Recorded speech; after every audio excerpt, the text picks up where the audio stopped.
In the vast emptiness of the cosmos, where stars whisper secrets of ancient wars and forgotten alliances, a single act of mercy can ripple through the galaxy like a supernova.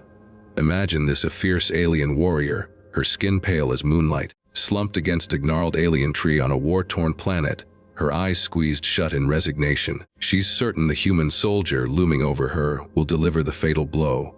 After all, that's what enemies do in this brutal interstellar conflict. But what if I told you that what this human did next didn't just save her life? It shocked the entire galaxy and changed the course of history. Welcome to another epic HFY tale, where humanity's unbreakable spirit shines brighter than any star. If you're new here, hit that subscribe button and turn on notifications so you never miss these mind-blowing sci-fi stories that celebrate what makes us human. And if this story moves you, smash that like button. It helps spread the inspiration to fellow space enthusiasts across the universe.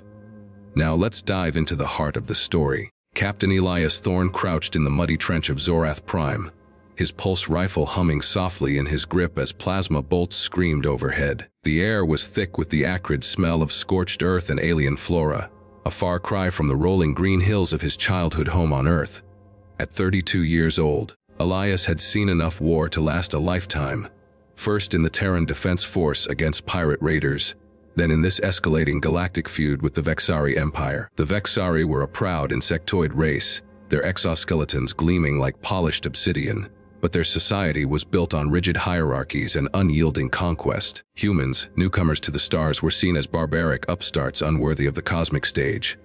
Yet here Elias was, leading a squad of wary soldiers through the fog of battle, fighting for a foothold on this hostile world. It hadn't always been like this. Elias remembered the day the first contact went wrong. A diplomatic summit turned ambush when Vexari spies misinterpreted human gestures of peace as threats. Misunderstandings snowballed into skirmishes, then full-scale war. Elias had lost friends, brothers in arms, to the Vexari's relentless tactics. But deep down, he wasn't a killer by nature. He was a medic before he was a soldier, trained to heal wounds on the front lines of Earth's old conflicts. That duality haunted him now as he peered over the trench edge, spotting a lone Vexari scout limping through the twisted forest ahead. She, for the Vexari had genders, though their biology was vastly different, was clad in sleek black armor that shimmered with energy fields. But it was cracked and leaking iridescent fluid. Her white hair, a rare trait among her kind, was matted with dirt, and her pale blue skin glowed faintly under the dual suns. Elias's squadmates urged him to take the shot. "Captain, she's vulnerable. End it quick," whispered Sergeant Ramirez, his voice laced with the fatigue of endless patrols. But Elias hesitated. Something in her posture, the way she clutched her side, the subtle tremble, reminded him of a wounded animal back home, not a monster. Against protocol, he signaled for his team to hold fire and advanced alone, his boots sinking into the alien mud. As he approached, she sensed him, her compound eyes flickering with a mix of defiance and fear. She collapsed against a massive, root-entwined tree, her energy blade dropping from her weakened grasp. In that moment, she closed her eyes, certain he'd kill her. Vexari doctrine taught that humans were merciless predators, devoid of honor. Surrender wasn't an option, death was preferable. But Elias didn't fire. Instead, he slung his rifle over his shoulder and knelt beside her, his hands raised in a universal gesture of peace. "I'm not here to hurt you," he said softly, though he knew she might not understand. The universal translators implanted in their suits buzzed to life, bridging the linguistic chasm. Her eyes snapped open in shock, but she didn't move. Up close, he could see the severity of her wounds, a deep gash from shrapnel, infected with Zorath's toxic spores. If left untreated, she'd be dead in hours. Elias's medic instincts kicked in. He pulled out his field kit, a compact array of human tech mixed with scavenged alien tools, and began cleaning the wound. She flinched at his touch, expecting pain or poison, but his movements were gentle, precise. "Why?" she rasped, her voice a melodic hiss through the translator. "You are human. You destroy." Elias paused, his mind flashing back to his own losses. His sister lost in the first Vexari raid on a human colony. The anger was there, simmering, but so was something deeper. A belief that not all wars had to end in annihilation. "Not all of us," he replied. "Some of us heal." As he applied a nanite sealant, her body tensed, then relaxed as the pain ebbed. For the first time, she looked at him not as an enemy, but as a being. Her name was Lyra Voss, a lieutenant in the Vexari fleet, orphaned young and raised in the Empire's military academies. She had been taught that empathy was weakness, that conquest was the only path to survival in a galaxy full of threats. Yet here was this human, risking his life to save hers, with no gain in sight. As the dual suns dipped lower, casting long shadows through the gnarled trees, Elias helped Lyra to her feet. His squad radio crackled with urgent calls. Vexari reinforcements were inbound, and a human dropship was en route for extraction. But Elias couldn't leave her. "Come with me," he urged. "We can get you proper medical care." Lyra hesitated, her loyalty to the Empire clashing with this inexplicable act of kindness. In Vexari culture, accepting aid from an enemy was tantamount to treason. But the alternative was death, alone in the mud. With a nod, she followed him back to the trench, where his squad stared in disbelief. Ramirez aimed his weapon, but Elias stepped in front. "She's under my protection. Stand down." Murmurs of dissent rippled through the team, trusting of Vexari. It was suicide, but Elias's leadership had saved them before. They relented, though tension hung thick in the air. The dropship arrival was chaotic.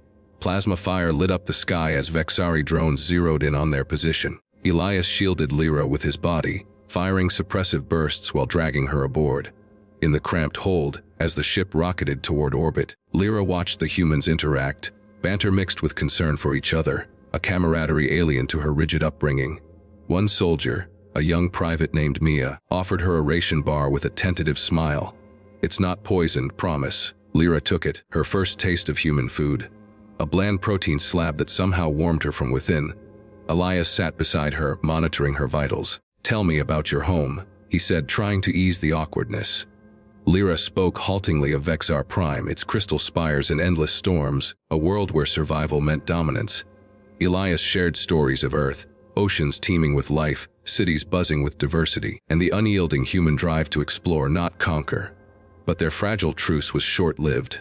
Upon docking with the human flagship, the Odyssey, alarms blared. Vexari warships had pursued them, demanding Lyra's return or destruction. Captain Thorne's superiors were furious.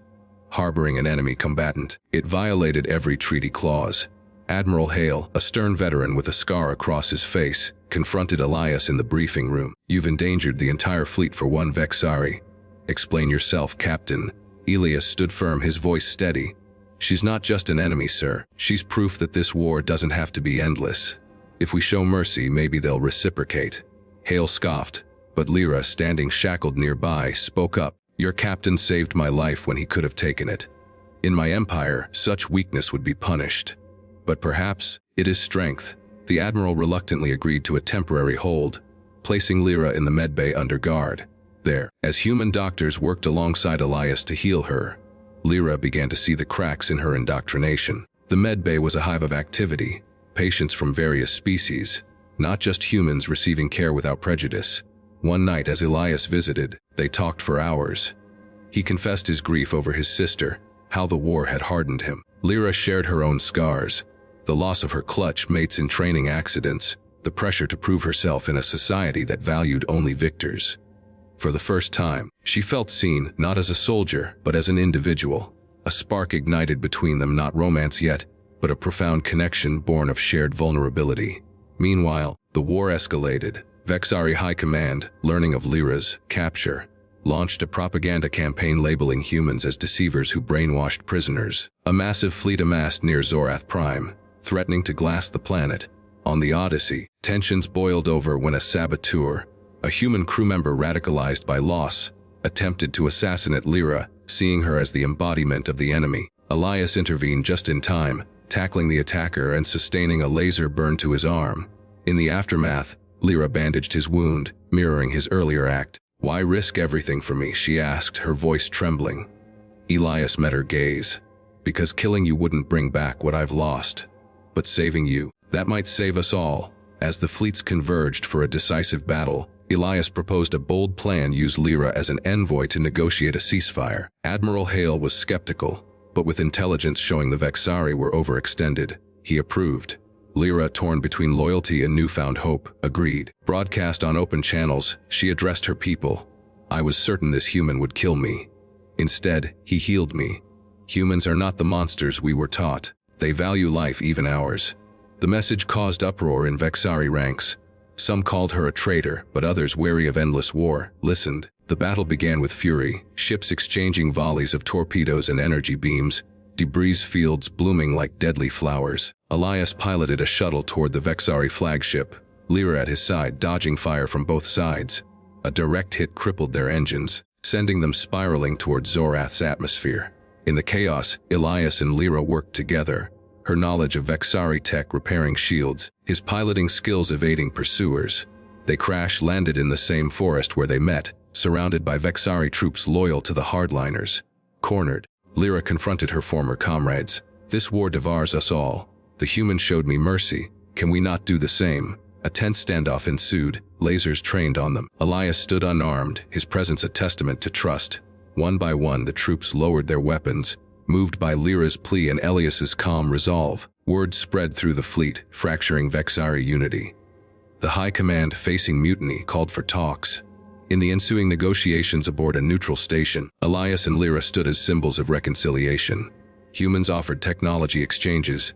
Vexari shared navigational charts of uncharted space. The treaty wasn't perfect. Old grudges lingered, but it ended the immediate bloodshed. Elias's act of mercy became legend, broadcast across the galaxy. Species long divided marveled at humanity's capacity for compassion in the face of hatred. The human who chose life over death, they called him, a phrase that echoed in diplomatic halls. Years later, on a rebuilt Zorath Prime, Elias and Lyra walked hand in hand through blooming gardens, hybrids of Earth and Vexari flora. They had built a life together, bridging worlds. Elias, now an ambassador, reflected on that fateful day. "I didn't set out to shock the galaxy," he said. "I just did what felt right." Lyra smiled, her pale skin glowing under the sun's. "And that's what makes humans extraordinary. Your hearts guide you where logic fails." The galaxy learned that true strength lies not in destruction, but in the courage to heal.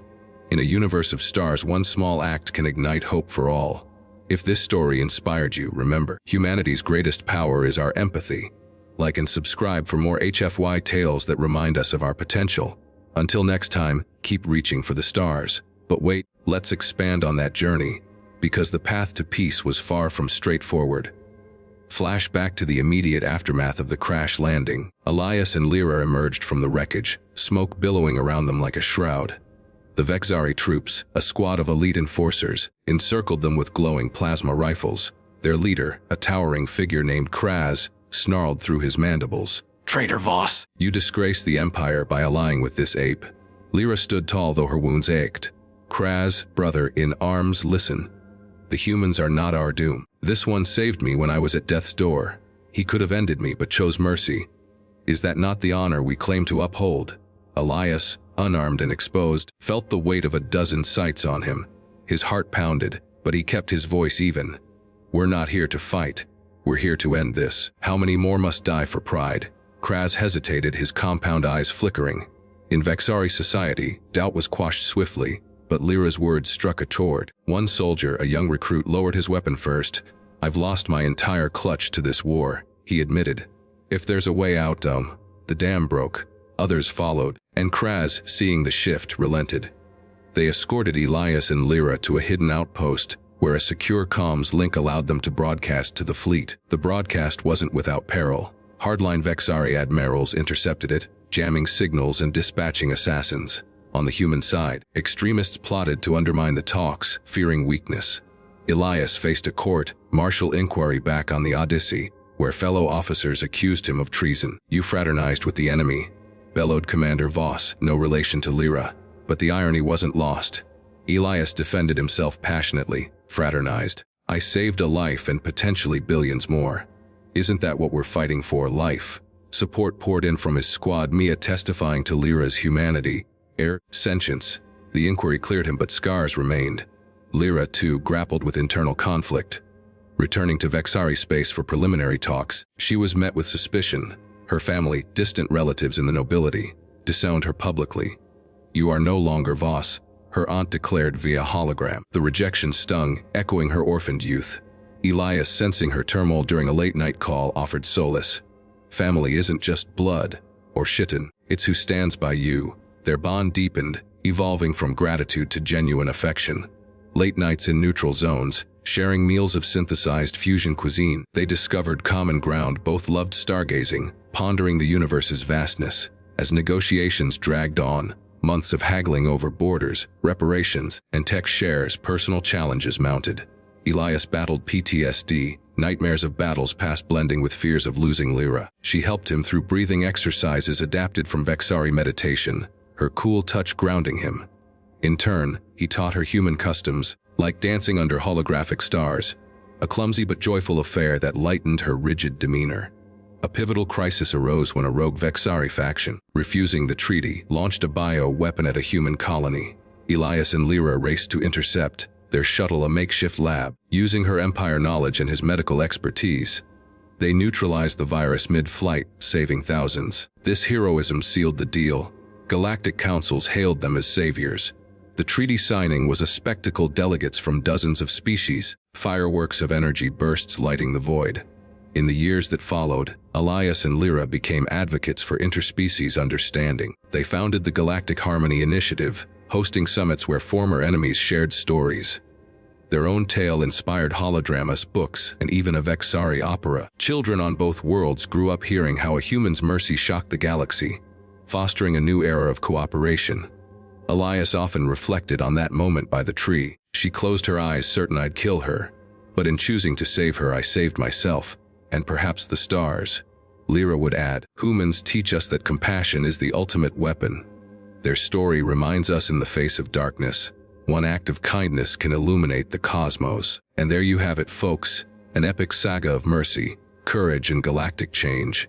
If this moved you, drop a like, subscribe, and share your thoughts in the comments. What would you do in Elias's shoes? Let's discuss. Until next time, stay inspired. To make this even more immersive, let's delve deeper into the characters' backstories and the intricate web of galactic politics that framed their encounter. Elias Thorne wasn't always the steadfast captain we met on Zorath Prime. Born on a modest farm in the American Midwest, he grew up under wide skies, helping his parents tend to crops while dreaming of the stars. His sister, Anna, was his anchor. 2 years older, she encouraged his curiosity, gifting him a telescope for his 10th birthday. But when Anna enlisted in the Terran Space Force and perished in a Vexari ambush during first contact, Elias's world shattered. He joined the military not out of vengeance, but to honor her memory by protecting others. His medic training came from a sense of guilt. If only he'd been there to save her. That regret fueled his hesitation with Lyra. Killing her would have been easy, but it wouldn't heal the void. Lyra Voss's origins were starkly different. Hatched on Vexar Prime in a communal clutch, she was selected for military prowess early on. Vexari society prized efficiency and strength. Emotions were suppressed through neural implants that dulled empathy to prevent hesitation in battle. Lyra excelled, rising to lieutenant, but at a cost. She witnessed the execution of weak comrades, including a close mentor who showed mercy to a captured foe. That lesson scarred her. Survival demanded ruthlessness. Her white hair, a genetic anomaly, marked her as an outsider, driving her to prove herself doubly. When wounded on Zorath, closing her eyes wasn't just resignation. It was a final act of defiance against a universe that had taken everything. Their first extended conversation in the medbay revealed these layers. Elias shared photos of Earth, beaches, mountains, families laughing. Lyra, intrigued, described Vexar's crystalline cities, where symphonies of wind through spires mimicked music. We don't have families like you, she admitted. Clutches are raised collectively. Elias nodded thoughtfully. Sounds efficient, but lonely. That word, lonely, struck her. For the first time, she questioned her conditioning. The Sabotage incident tested their budding trust. The attacker, Ensign Hale, Admiral Hale's nephew, lunged at Lyra with a vibro knife, screaming about avenging his family. Elias's burn was severe, searing flesh to bone. As Lyra applied salve, tears, unfamiliar to Vexari physiology, welled in her eyes. You could have let him kill me. Elias winced but smiled. And miss out on more of these chats? No way. That night, they shared their first tentative embrace, a bridge across species. Galactic politics added complexity. The Vexari Empire wasn't monolithic. Factions like the purists advocated total war, while reformers sought alliances. Humans had their own divides. Expansionists pushing for dominance, pacifists urging diplomacy.